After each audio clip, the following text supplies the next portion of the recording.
Blessed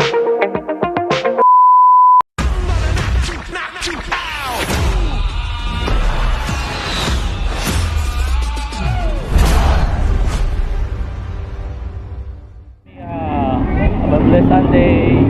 Dito tayo ngayon sa pagbisita ni Sara Duterte, ni Vice President Sara Duterte dito sa Seoul, South Korea. Nandito ngayon ng mga Pilipino. Kaya ito tayo sa mga magmamarshal. Kaya antayin natin mamaya ang pagdating niya. Waiting pa kami. Stay put lang kayo dyan. Stay put lang, ekonomiya. Para makita natin kung ano maganapan sa baka hindi na ito lahat nakuha, mga makukuha lang natin dahil mag-marshal tayo. Stay put lang po.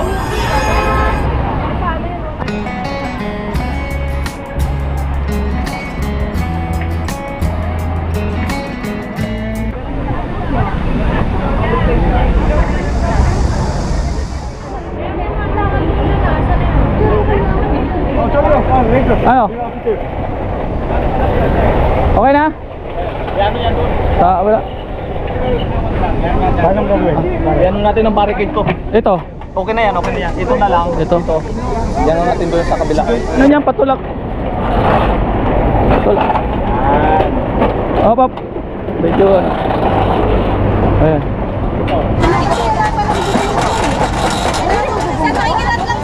Oh. Ayan na. Ito po. Okay, okay. Hawakan niyo, te. BP Sara! Duterte! BP Sara! Duterte! BP Sara! Duterte!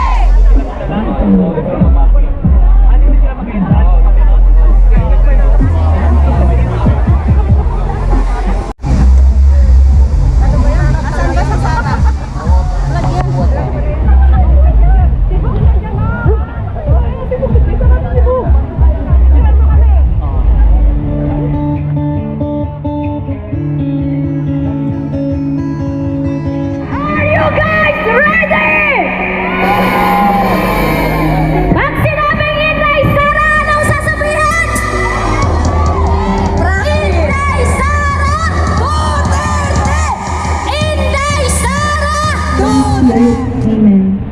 Lord, maraming salamat po sa araw na ito, sa pag-iingat mo sa aming lahat mula sa pagbiyahe at ngayon kami ay nagkatipon sa lugar na ito.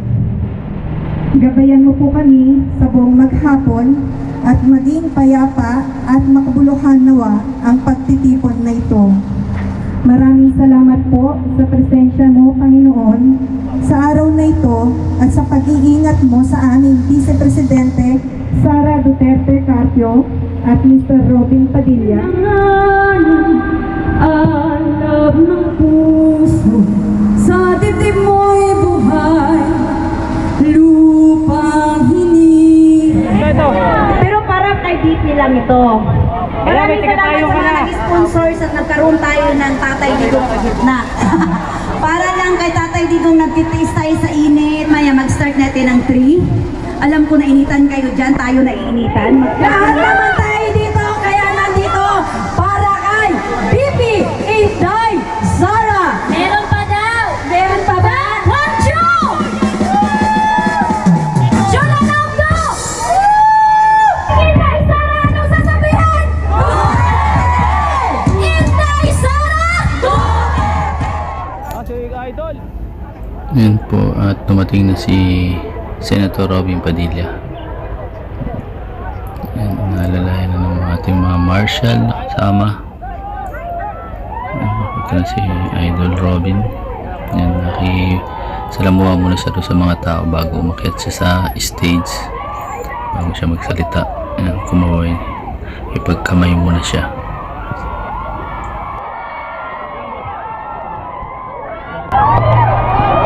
Mabuhay mga mahal kong kababayan. Kaya niyo po ako makapagpasalamat sa inyo sapagkat kahit na napakainit dito sa ang init, pero nandyan po kayo. Naalala ko tuloy si Digong. Pag si Digong nagsalita, lagi akong kasama eh. Nung pumunta si Digong dito, kasama ako. Kasama niya ako. Hindi ko makakalimutan yun. Ako kailanman hindi ako tumanggap ng pwesto noong panahon ni Digong. Kahit na binibigyan niya ako ng pwesto, hindi. Lagi kong sinasabi sa kanya, Digong, ako yung isang revolusyonaryo.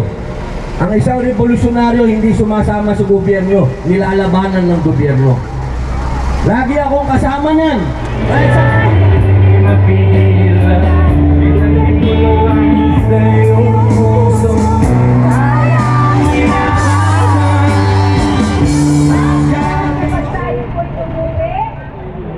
Ano po, ekonomiya, ang ating Vice Presidente na si Sara Duterte. Ayan, nagtaxi lang siya.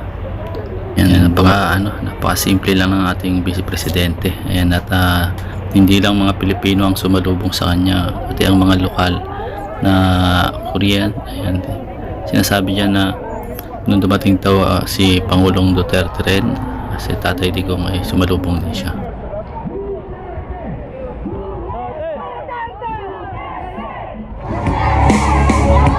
Maraming salamat.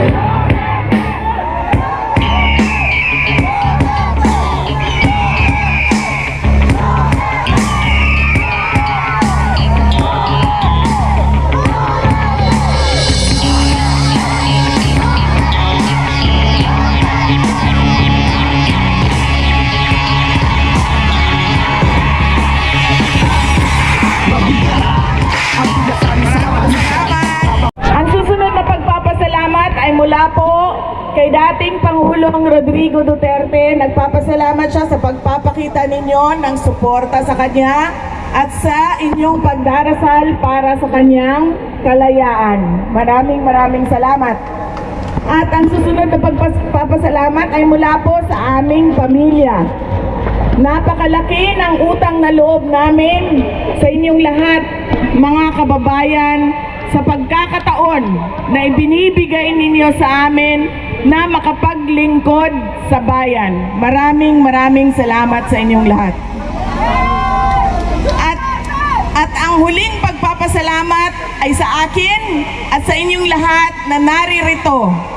Marami sa inyo ang may trabaho, kailangan maglaba, nagpalit ng leave, nag-call sick, nag-absent galing sa ospital, at lahat busy sa buhay nila. Pero nandito kayo ngayong hapon na ito at ibinigay ninyo ang inyong oras para sa akin, para kay Senator Robin Padilla, at para sa bayan natin. Maraming salamat sa inyo.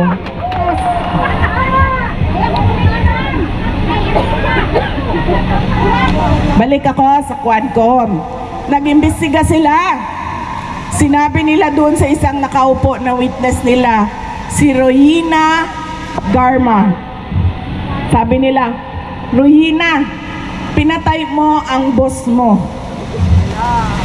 Meron kang mga kasama, pinatay mo ang boss mo. Pero Rohina, hindi ka namin iimbestigahan sa pagpatay mo sa boss mo kung magsasabi ka laban kay dating Pangulong Rodrigo Duterte. Witness siya. Napanood nating lahat yon. Napanood yon ni dating Pangulong Duterte. Pero may ginawa ba si dating Pangulong Duterte kay Rohina? May ginawa ba tayo kay Rohina maliban sa sinasabi natin online, sa social media natin? Wala. So ibig sabihin, ibigay na nila yung interim release. Ang tagal na ng mga witnesses na nandyan. Walang nangyari. Kasi nandoon yung mga anak natin, na sila din yung susunod na mga Pilipino na maninirahan sa ating bayan. Kaya gusto natin, iiwan natin ang maayos, maganda, maunlad, may disiplina na mga mayaman, na mga Pilipino at na bayan. Hindi ko maintindihan kung bakit hindi ganyan ang paningin niya sa kanyang kailangan kailangan gawin para sa bayan. Hindi kami ang sasabihan, hindi tayo ang sasabihan na okay na yan. Ganyan talaga yan. Hindi pwedeng ganyan ang sagot ng gobyerno.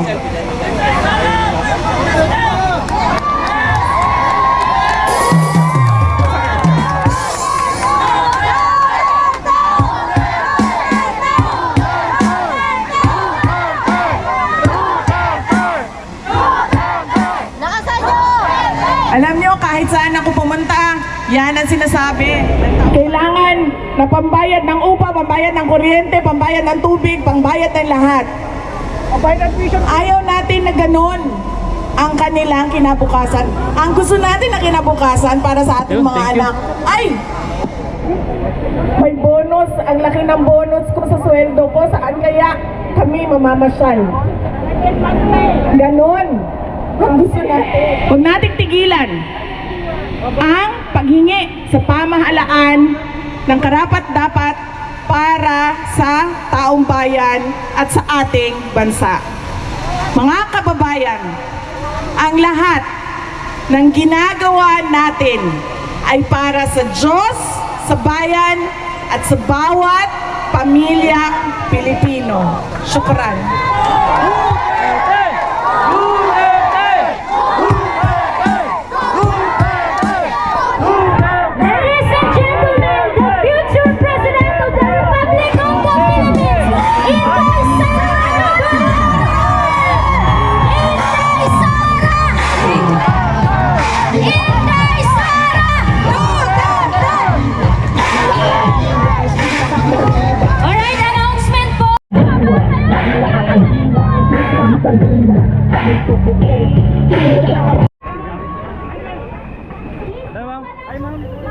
Nandito pauwi na ekonomiya si BP Sara.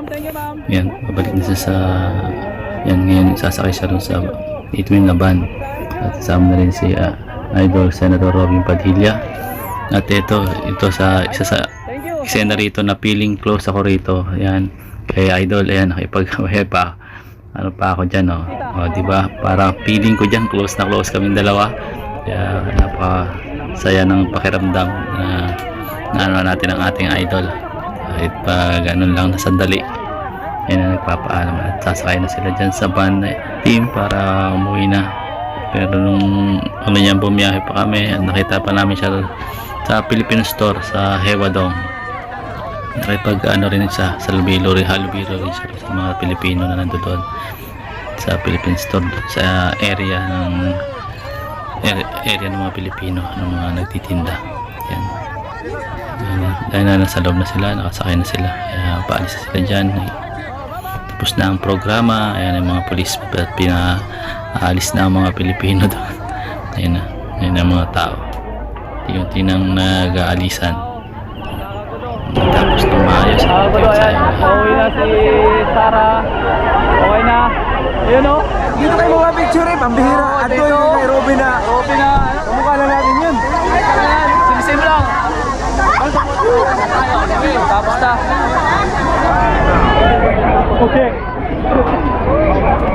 Ayun na. Ulis tayo sa sakyan. Okay, so. Bye-bye.